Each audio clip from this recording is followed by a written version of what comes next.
All right, last time we learned about Abraham, and we're learning about what exactly was accomplished by the circumcision. Of all things, why did God tell Abraham to circumcise himself? And that would be the connection between him and God, between the Jewish people and God. And most important, I guess, is the connection between the Jewish people and the world. The whole idea of the Jewish people is to be like it says, Goy Echad Ba'oretz, that they are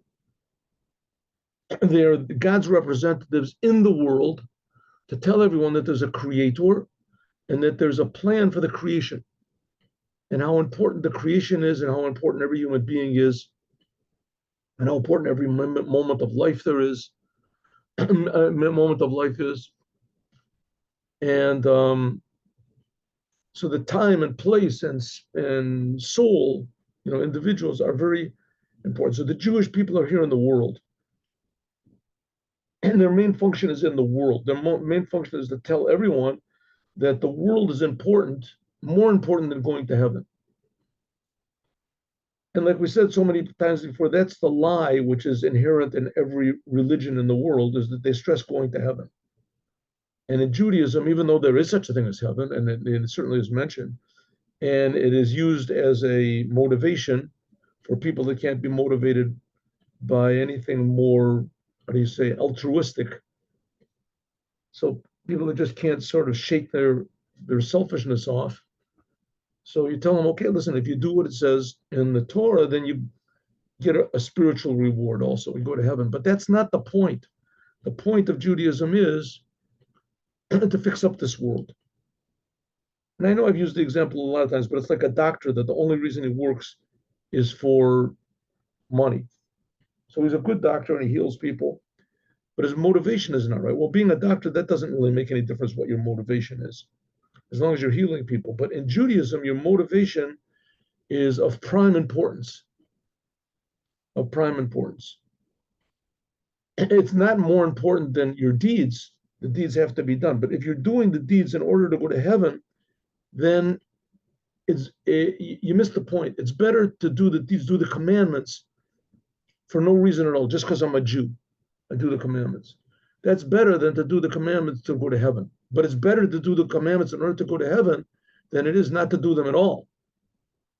Right? So, I mean, it's how do you say, it's not a good reason. It's not the point of Judaism to do things in order to go to heaven. But nevertheless, it's better than not doing it at all. But the Rebbe is trying to tell us what genuine Judaism is. Genuine Judaism is doing things only for the sake of the world and for God. And secondarily, we also benefit. That person doesn't want to suffer. That's a good thing, right? It's a good thing to be rich and to be wealthy and healthy and things like that. But if you're not, so you should know that that's how Judaism started, by God taking away everything from Abraham and making all these promises and breaking his promises. Those were the 10 tests that everyone went through.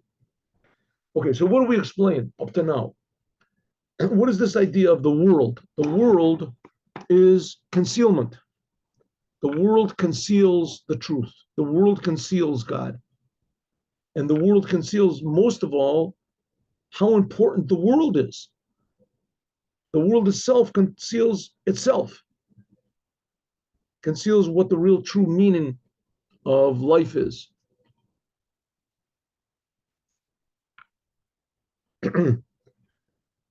So how do we break through this? That's the idea of the Jews, and that's the idea of Abraham, and that's the idea of the circumcision. So up to now, we've been talking, you have to remove the veils, you have to remove the concealment, you have to remove, in simple English, the egotism. The egotism, that's the foreskin, but God made this. It's not an accident, right? Inherently, it's not a bad thing, all this concealment, exactly the opposite. Inherently, if we can reveal the reason for it, it's infinitely good, infinitely better than going to heaven, being in this physical world. And eventually there's going to be the raising of the dead, where we're going to see the good of the world, and the souls will just stay in this world. They'll leave heaven, they'll come back here in bodies. But that's real real good. Okay, so the Rebbe explained up to now in sort of detail what exactly these veils are and these concealments of God and different types of concealment. There's total concealment and there's partial concealment. And something like the Holy of Holies and the Holy, and something like the Yom Tov, the holidays, and the intermediate days, Chol Shel Moed. Different than there's just simple weekdays, Chulin. And then the Rebbe said there's Chulin al Taharat HaKodesh. You can use the physical world and apply to it the restrictions of holiness. In other words, treat it, the physical world, in a special way. In any case, all of this is only a preparation for, and let's get to the end of it here. That's Mila. We did this yesterday, but we'll do it again. Va'al Yadei Mila, by means of the circumcision. Let's see this. 1 second, my pointer. Va'al Yadei Mila, by means of the circumcision, Nikra Avraham, his name was called Avraham. What is Avraham? It says right in our Torah portion. God says, I'm changing your name from Avram to Avraham. The reason he changed his name is because he changed his job. He changed his responsibility. Av Hamon Goyim. You are now the father of all mankind. Hamon, many nations. Means all mankind. You'll see in a moment. Losif hitkalalut and itzutzot, so that now Abraham could elevate all these sparks of meaning which are scattered around the world. Kili yota ora bigilui gomer, and for this, for Abraham to reveal godliness in a revealed way, ad shit karav nitzutz, so that all of the sparks will gather up likalal tachat kanfei shechina, to be included under the wings of the Shekhinah, of God's presence. Who al yadei, this is by means of Hamila, the circumcision. I'll give you an example. I don't know if this is a good example, but I'll give you the example. Like I said, my wife wants this thing, she wanted to travel around the world. So we traveled around. We went to Mexico. We went to Chabad houses in all these different countries. There's Chabad houses on. So we went to Mexico. Among the things we went to Mexico, we went to this sort of rodeo show. It was in this like semi-amphitheater. It had a ceiling over it, but it was, it was big, and the center of it was all dirt. And there was people that knew how to do a lasso, and then knew how to juggle, and then to ride horses. Anyway, so everybody was sitting there. Finally, in the end, some guy came riding in on a horse, and he took out the Mexican flag, a big Mexican flag. And the people in the crowd just went berserk. They stood up and they were clapping and they sang the Mexican anthem. I guess I don't know what the Mexican anthem is, but they sang the Mexican anthem. They all sang some song all together. And they were also, so what am I saying? As soon as the flag came in, their identity woke up.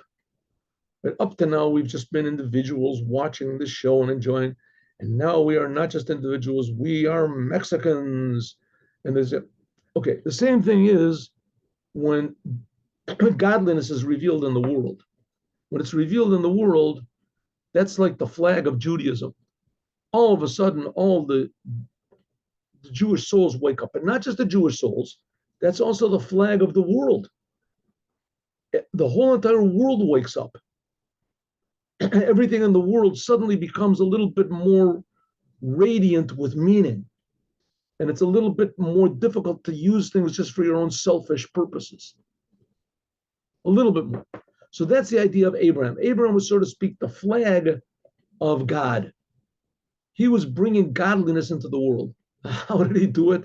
By means of the circumcision. That's a pretty strange flag. I mean, we get down to it, but nevertheless, that's it.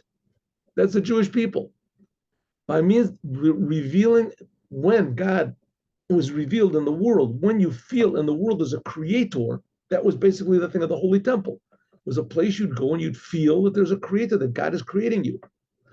is by means of this, all of the sparks of meaning in the world, they wake up. This is by means of the milah. Because what is the word milah? The word milah, circumcision. Milah is the letters of mal, yud, k. Why don't I say yud and then hey? Like it's because this is also a name of God. These are the first two letters of God's name, yud and hey. God's name, there's a lot of names of God, but the main name of God is yud, and then hey, and then vav, and then hey. So we don't say yud, we say yud k. So there's mal means to be revealed. And yud k are the two letters of the first two letters of God's name, which that indicates on a higher level of God, a higher level of the creator. The purpose of creation suddenly is revealed in the world. Now, really, I mean, you say, how can God be revealed in the world? That is just insane. But the fact of the matter is exactly the opposite. How can God be hidden in the world? God is creating everything all the time. It should be the most obvious thing in the world that we're being created and that there's a creator and that we feel our purpose.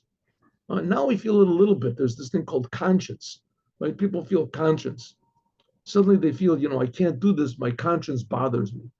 The conscience can be manipulated also, right? That a person feels bad in communist Russia if he doesn't turn his parents in because they have money under the pillow or something. It can be distorted, your conscience. But that's a little bit of a sign that there is something, some sort of a principles of values that are above the world and that are beneficial to the world. So that became revealed.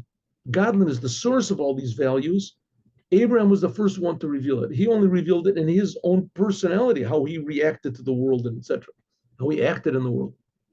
But that was the beginning of the breakthrough. Now, also you can ask, I mean, come on, I mean, this is one person. How does he, and he does one little thing to himself. How does this reveal in the whole world? But that's the whole idea of the commandments. The commandments, when we make a commandment, we say, Baruch atah, blessed are you, God. If there's, let's say, a big dam, and there's a little tiny crack in the dam, a little tiny crack, and the water is coming through, then that's a very bad thing, right? It's a very bad thing. The crack in the.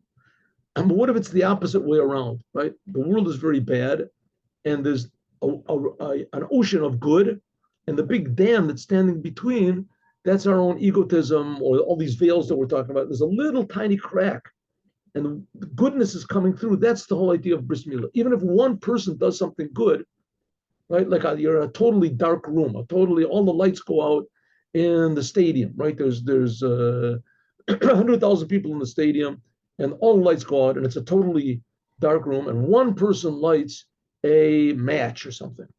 One person lights a match. And so all of a sudden that illuminates like the people around them a little bit, and everyone else can see it a little bit. And that takes away a lot of fear and uncertainty. One little match. That's the idea of Abraham. In the whole world of darkness, Abraham lit one little match, and that's the circumcision that he did. And what did the circumcision do? It's mal, it reveals Yud Hey. Yud Hey is Chachma and Bina. That's the two upper aspects of God, the plan of the world. Mal, the word mal comes from the language of revelation. Ki mal, milashin mimalala. Mimalala. That's the idea of speech. That's why human beings, at least in Judaism, they're called medaber. They're called speakers. There's mineral, plant, animal, and speakers. Medaber. But also God's speaking. God creates the world by means of his speech, and we don't feel that it's God speaking, right? He's like speaking, putting a veil over his mouth, so we see the world. We don't see any speaker. The idea of the circumcision is to make God more revealed in the world. Shadibur hu hamegale et hachma. That speech reveals a person's wisdom or a person's ideas, whatever. The chachma yotzeit mikoach alapoel. Chachma, this wisdom of God comes from power, potential to actual. Now, the word chachma, we said this yesterday, it's translated as wisdom, but it really means life. It's above understanding. It's above understanding. Bina is understanding. That's the Bina is the aspects of God that you can sort of understand. God creates the world. Okay, I mean, either he does or he doesn't, but I mean, the world is here. How did it get here? Either it just always was here, or it just sort of popped up somehow or other from nowhere, or there was a creator. Could be. It's a possibility, right? Not a certainty, but it's a possibility. That possibility, that's called Bina. That's Bina. Certainty that God exists is above understanding. That's faith. That's Chachma. The Chachma, the certainty that God exists, comes from potential to actual. That was accomplished not by Abraham making all sorts of writing books and things like that, but by him making a circumcision. Umit ale, this umihahelem comes from being hidden and to be revealed. And therefore, in the future, when Mashiach comes, and this is the main function of Mashiach, but the Kasiv, it says, then I will transform all of the nations of the world to make a clear language. This is in Sifania. We looked this up yesterday. And it says, all flesh will see together that the mouth of God is speaking. That's in Isaiah. Then everyone will see and feel that they are being created directly by God. People won't worship people anymore, and they won't worship stars or spirits or ghosts or whatever. They'll worship the God that is creating them right now, that gave the Torah. That's Abraham. It says Abraham knew the whole Torah before it was given. That's the mouth. Everyone will see that the mouth of God is speaking. There will be revealed the Bechinas Dibur, the speech of God, the Hagalos Elokus, Hidgalos, revealed godliness, Nigla Chachma, Bizgalos Chachma, and wisdom. Okay, why? So that will be revealed in the world. Every human being will feel, I am being created, and God is creating me, and God is infinitely, infinitely, infinitely close to me. And if I did sins, all I have to do is just ask God. It's a direct call. It's not a long distance call. Just say, God, I'm sorry. I did bad, and please forgive me. And if you say it with a genuine heart, that's it. God forgives instantly. I mean, if you did bad things, you can't steal money and say, God, forgive me, and God will forgive you, but the person won't forgive you. You have to return the money, right? That shows that you're genuine, that your heart is genuine, that you don't. Of course, there's more heinous sins that there's all sorts of other means of reparations that can be made. There is a thing of hell and these things, but genuinely speaking, most sins are done from ignorance. Most sins are done. Okay, somebody who killed other people, I mean, God figures this stuff out. I don't know how to figure it out, but God somehow or other does. Okay, Gilo Zelamaila. I mean, I'll just tell you a small thing. I saw a video the other day that a person described the tortures that he went through in a Japanese prison camp and how tremendously cruel they were. And the only thing that kept him going was revenge. He wanted revenge, and that kept him alive. I'm going to get out. I'm going to take revenge. And sure enough, he got out. The war ended, and he got out. And he went back to America, and he was just burning up with revenge all the time. He wanted revenge on these people. But the problem was that these people, they weren't the same people anymore. I mean, the war ended, and they took off their uniforms, and he couldn't go around and find who. But he still was burning up with anger and with revenge, and it was driving him crazy. And suddenly he realized that he wasn't free. He was still in the concentration camp. He was still under their control. They were controlling his mind. And so he said he has to get rid of this. And I guess he took whatever his classes or something like that. But eventually went back to Japan, and he said these people are good people. He suddenly realized that they're good people. No, they did terrible things. I mean, if you read some of the things the Japanese do, is like Room 721 or something. I mean, maybe we can say that they were more cruel than the Germans. If there's more cruel than the Germans, I don't know. But it's arguable. The terrible things they did is just unspeakable. And after the war, all of a sudden they just, So in other words, it is definitely possible to forgive a person for everything, and everybody can change. Everyone can change, right? And he found out why. He said because they had an emperor and they're all crazy for them. But the whole idea is that when the creator is felt in the creation, so you can find a good excuse for everyone, every sin, because you say, listen, why did I do bad? You put this impulse inside of me, God, and then you hid yourself. So what do you want from me? And this is a very good excuse. This is a good excuse. It's not an excuse to do it again, but it's an excuse as soon as you feel how close God is. That's the point. How close God is and how loving God is to every single human being, every human being. Then the church will close down and all these things. Nobody's going to want it anymore. All these guilt trips and this stuff. People won't be on them anymore. And that's what Mashiach is going to do. That's the whole idea. And it was begun by Abraham circumcising himself. First of all, circumcising himself was a commandment. He didn't do it on his own. Because it was a commandment. It was actually the first physical commandment given to the Jewish people in this world. It wasn't really given to the Jewish people. It was given only to the father of Judaism. Like I said before, the commandment to the Jewish people of circumcision, it comes from the power of Abraham, but the actual commandment was given to Moses. Right? Later on, when the Jews were, okay, the actual commandment, okay. So that's the whole point of Mashiach. Mashiach will reveal this godliness that Abraham began to reveal. He'll reveal it in the whole world. And this revelation above, now let's talk about spiritually. Spiritually. When Abraham did something in this world physically, it set off a whole mechanism in the upper spiritual worlds. What is this mechanism? Listen. We said that God, in order to create the world, he concealed himself. And he concealed himself very, very complicated ways. That's all the books of Kabbalah. All the books of Kabbalah talk about these various worlds and concealments and letters and aspects, the face of God, the eye of God, the left eye, the left ear. There's a lot of these ideas are utilized and explained in Chassidut, are made practical for day-to-day life, but a lot of them are not used by Chassidut. Nevertheless, it's tremendous, complicated upper worlds. And it's all based on this idea of concealment and reveal, and that's this idea of chashmal. Chashmal in Hebrew means electricity, but electricity was only invented a long time after God invented it. God invented it in the creation of the world, which let's say was 5,784 years ago. I say let's say because before the world was created, there was no time. So you can't say before the world was created. There was no before. So God created the world. When that started, that was what's called chashmal. What's chashmal?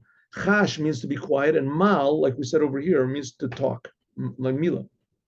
Chashmal, itim chashot, says there's time to be quiet and there's time to speak. What is it? In Ecclesiastes, right? Hainu shalamayla, lifamim, sometimes, hu bebechinas helam, sometimes God conceals himself. Like it says, sayag lachachma shtika. This is in Proverbs, I think, Proverbs. Sayag lachachma shtika. A fence around wisdom is silence. That's, of course, advice to us that sometimes a smart person knows when to keep quiet. But this is also talking about God. There's sometimes God doesn't reveal himself. And there's sometimes when God reveals himself. This is God's speech, v'gilui. The gam mal also comes from the language of yoshev mimuli, means opposite, to be right in front of me. Chash mal means, in other words, to be revealed.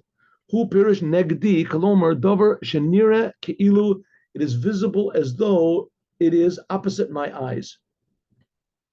So in the upper worlds, sometimes God is revealed and sometimes not. That's what the angels are going crazy up there. When God reveals himself a little bit to them, and then he conceals himself. This is also called the pulse of life. Chayot Rotzav B'Shov, it says. The life, it runs and it comes back. Right? That's why you breathe in the world. There's day and night and everything. That's how life is. Ulamata, but below on a person, it says, Nasa Adam B'Tzalmenu. Just as in God, there's sometimes when he reveals and sometimes he conceals his creative power, as the same thing as in man. Man is created in the image of God. When man is created in the image of God, it uses two terms. Man is created in the image and in the form of God. That's for translation's sake. Image and the form of God. Yesh. Actually, maybe this should be translated differently. Image and the form. Okay, the image, Salmenu and Kidmotenu. Yesh Gamken, there is also Masach, there is also concealment and man.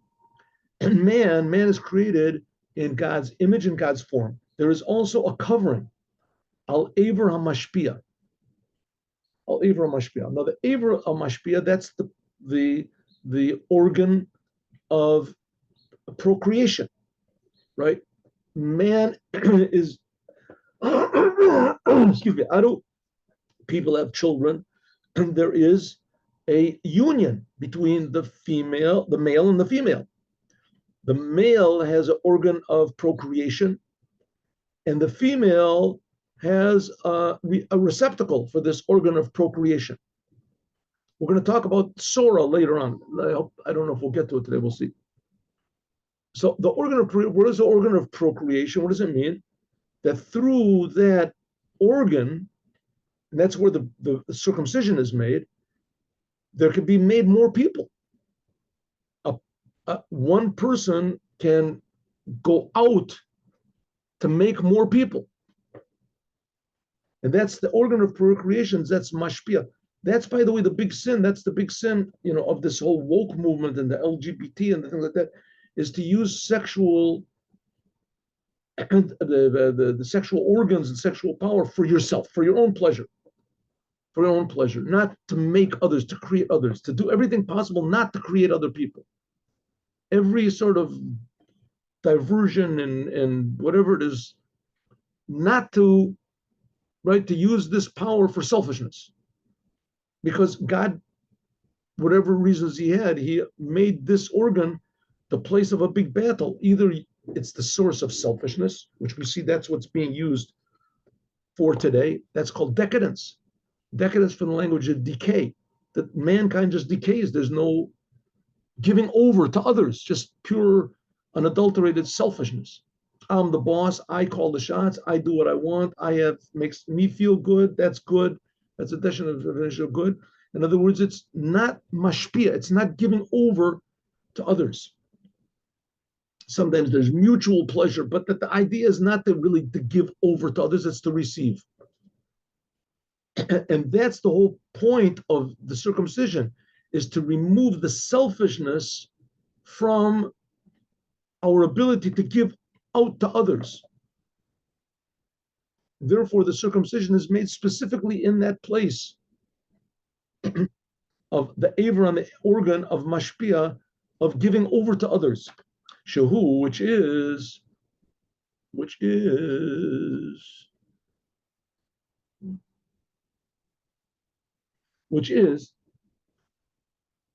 1 minute. What happened?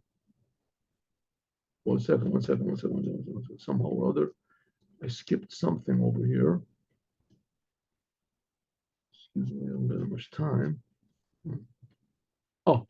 See. What did I do?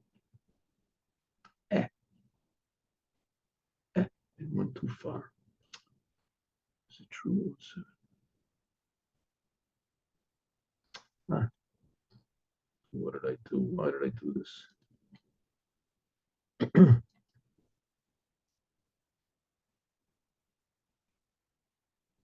Abraham must be. Oh, here we go.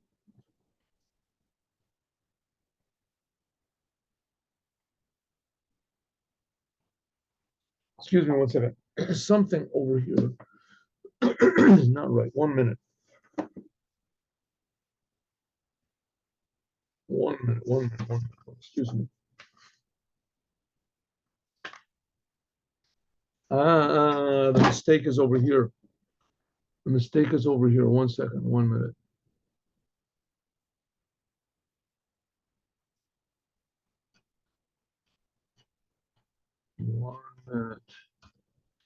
Here's the mistake.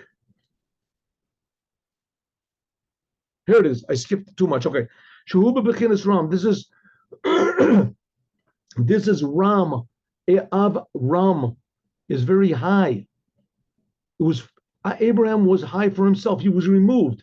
That's what's called the Nistros Lashem Elokeinu Chachma Bebina, the first 2 letters of God's name that was concealed. It couldn't be revealed in the world. But the revelations of God are to us. What does that mean? That by means of the circumcision, Nasa, that was made this highness of Abraham. Abraham was Avram. His name was not Abraham, it was Abram. It was because Ram means to be high. He was a tremendously high spiritual, holy person. He knew everything. By means of the circumcision, it became revealed to the world, to us and to our children, all generations. Shagiloi eino ela bebechinas levanenu shu bechinas holada. It's only for the level of to give birth. Kilochin karsher nitosef hey, when the letter hey was added onto Abraham. Lochen, therefore, lo nekar reish. In other words, it didn't just come down into the world; it remained high. The revelation, the level of Abraham, he remained in his high level, but he was added the ability to reveal this also into the world. Therefore, in Abraham, his name was not changed; it was just added to. It was enlarged. It remained the same as it was before, but now he was added the ability to reveal this in the world. Lo nekar reish, the reish was not removed from Abraham. By Sarah, we'll see that her name was changed. It was previously Sarai, Shin, reish, Yud, and the Yud was removed and the Hey was in place. The Rebbe will explain why was this. We'll see. Shadayin bechinas Ram, that Abraham was still very high, Elishin Idvosef, but there was just added to Abraham the letter Hey, Liot bechinat Ram Zeh Begila, so his highness could be revealed. Behine Mila, this whole idea of Mila, circumcision, this is a revelation. And Priya is more of a revelation. Uporet Rosha Isha, like it says, Shkita Parot. There is, whether you know it or not, there are actually two coverings over the organ of procreation. A little child, a baby, 8 days old. So really there has to be done two things. First of all, there's the circumcision, removes the thick foreskin, but there's also a thin foreskin. Thin foreskin. Usually when the child becomes older, this sort of falls off on its own. But the commandment of Mila is to remove both skins. That's the commandment. We're going to see that spiritually, we can't remove the thin one. That can only be done by Mashiach. That's the separation between holy and mundane. That we can make the physical world, we can use it as though that it's holy. That's the main division. There's 7 divisions between holiness and impurity. We don't say all of them because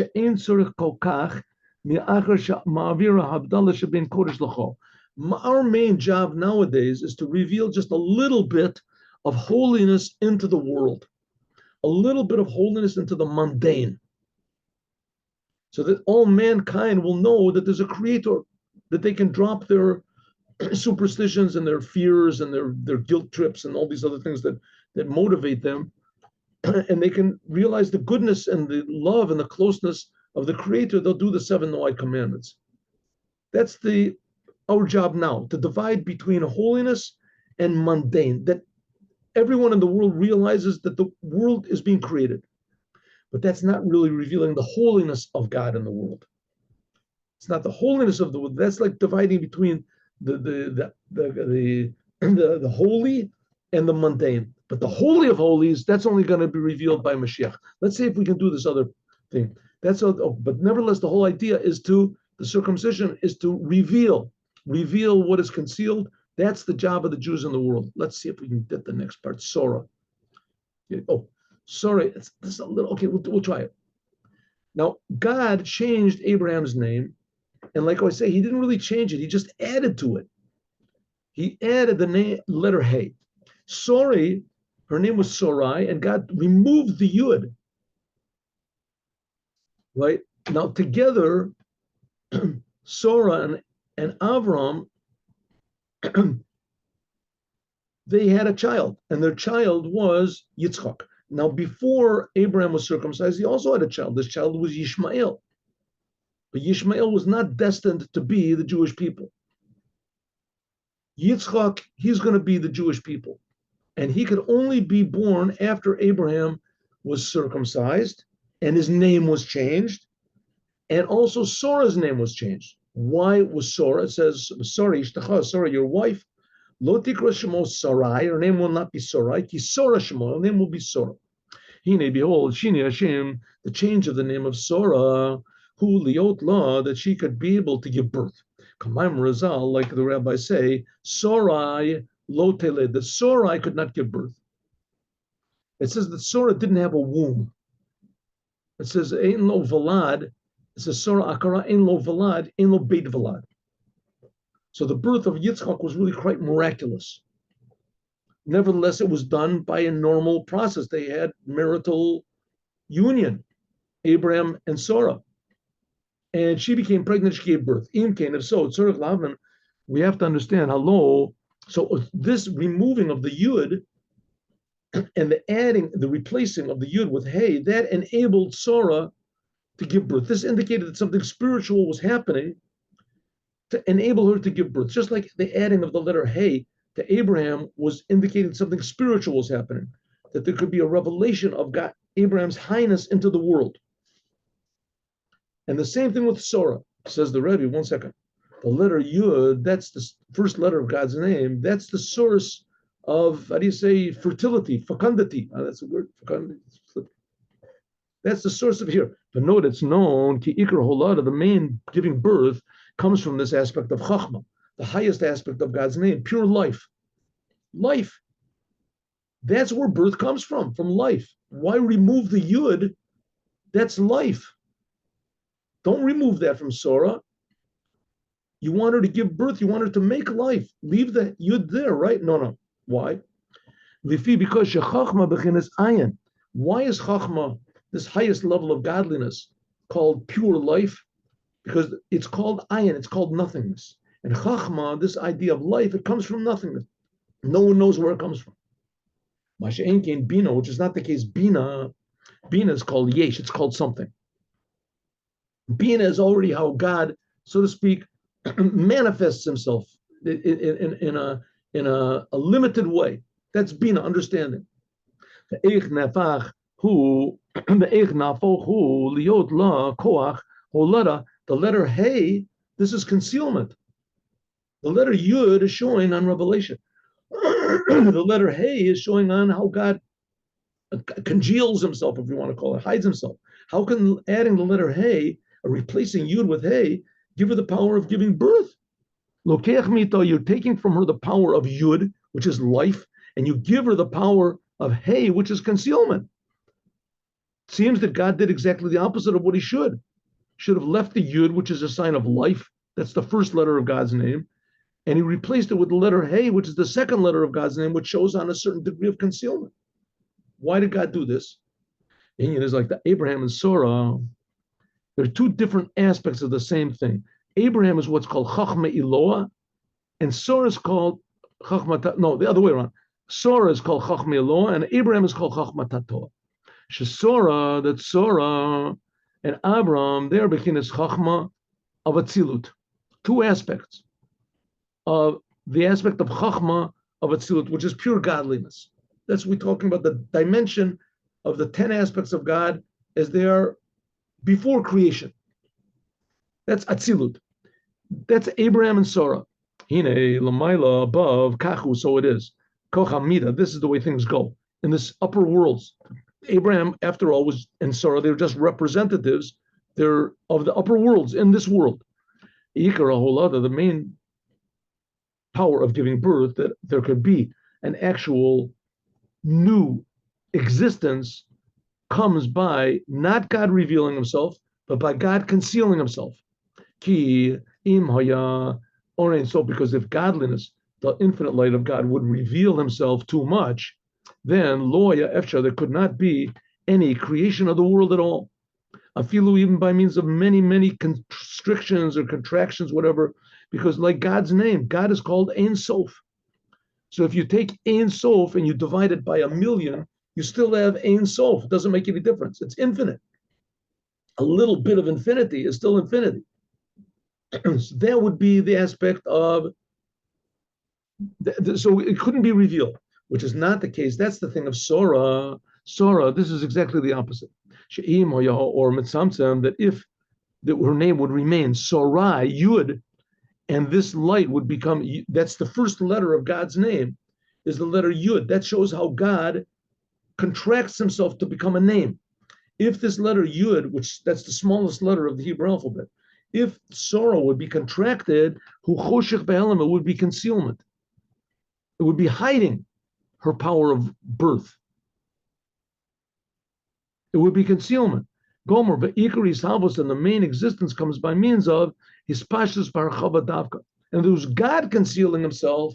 That's good, because by means of that, you could create the world. God is infinite, and he has to make himself finite. But Sarai, if Sarai would conceal herself, then there wouldn't be able to be a world. She's not infinite. So that's the letter of the whole idea of the letter Yud in itself is concealment. Like it's known that there's on the letter Yud, there's 3 points. Can you see this somewhere over here? You can't really see it over here. I guess you can make it bigger. The letter Yud is written like a box on the top with a line coming down from it, right? So the box on the top, and there's 1 point over here, 1 point over there. And then the line that comes down, that's another point, right? That's the 3 points of the letter Yud. The lower point of the letter Yud, that shows, and then we're talking about God's name here. That comes down. Shakutza Tachton, the lower point, this is the source of Bina. And the Bina, that depends on the upper point. So the letter Yud, in other words, is just showing on constriction and contraction. And Sora couldn't do that. Sora had to come down into the world. That's the thing of the shape of the letter Hey, the 2-letter Heys in God's name. There's first Hey, Yud, and then Hey, and then there's Vav, and there's Hey. Sora represents the first Hey. The first Hey, and it's that was given to her, the first Hey, so that there could be manifestation, so that it could come down. The letter Yud is, on one end, it's too high, and on the other end, it represents concealment. The letter Yud is how God contracts himself and makes himself small. And the letter Hey is how God reveals this contraction into the world. That's what Sarah needed to give birth. But what about Abraham? Why was Abraham added a Hey also? Abraham, Avram, he can't give birth. Avram, this is the upper wisdom. I'm sorry. I said it wrong. Abraham is the upper wisdom. Good. He's the upper wisdom. 1 second. I'm sorry. I made a small mistake in my explanation. Sora represents the lower wisdom, and that has to come down into the world. And Abraham, he represents the higher wisdom of God. But as we said, the letter Hey brings it into the world. Why? Kamosha Maforsh, like we said, Av Hamon Goyim, in order to bring this high wisdom of Abraham into the world, as he had to have the letter Hey, Nefesh Asher Asu B'charon. Abraham's thing in general is like this. Sora's thing is coming down, and Abraham's thing is going up. A holada, in order to give birth to Yitzchak, the side of holiness, it wasn't necessary for it to be high. Avram.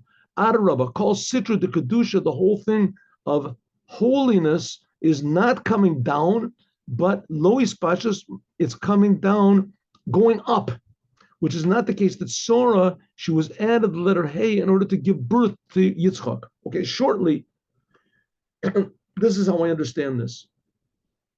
Abraham's whole thing was to elevate the world. Sora's whole thing was to bring revelation into the world, to bring Yitzchak into the world. The whole reason that God brought Abraham into the world and revealed him with this Milah was in order to elevate the world, that Abraham should convince all of the non-Jews to look upward to God, not to look at themselves and be selfish. So Abraham's whole thing, he was added the Hey, that's the last Hey of God's name. The last Hey of God's name is like this aspect of Malchut, to go up, to reveal godliness into the world so that the world will be inspired and elevated, which is not the case Sora. Sora's whole thing was to reveal Yitzchak down here into the world to come down. So Sora, in a way, was too high. She had to remove this letter Yud so that she could be revealed the letter Hey in the world. I'll have to look at this again because I think what I'm saying now, I guess I did what definitely went over it, but it seems that I didn't go over it enough. Okay.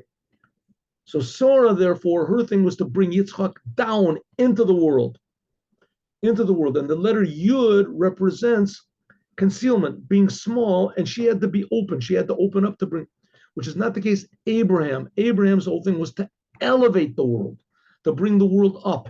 Therefore, he had to have the letter Hey added to his name, that indicates an elevation, the lower Hey of God's name, to elevate the world from below to above, to inspire others. That's what it is, bittul, to surrender from below to above. So Sora couldn't have this thing of bittul. She couldn't have this thing of surrender, of going up to God, because her thing was to bring Yitzchak into the world. And Abraham, exactly the opposite. He not only had to have this bittul, the surrender, he had to also inspire the whole world to have surrender to the world. So therefore, Sora was the first Hey of God's name, and Abraham, in order to come down, and Abraham was the last Hey of God's name in order to go up. That's how I understand what we said here, and I'll go over it, God willing, tomorrow. God willing, now let's learn the Devar Malchut, the Devar Malchut. Nevertheless, suffice it to say that Abraham and Sora together, their purpose was to bring godliness into the world, and that was accomplished by two things. First of all, Abraham's work with the world, and Sora's bringing Yitzchak into the world, the next generation.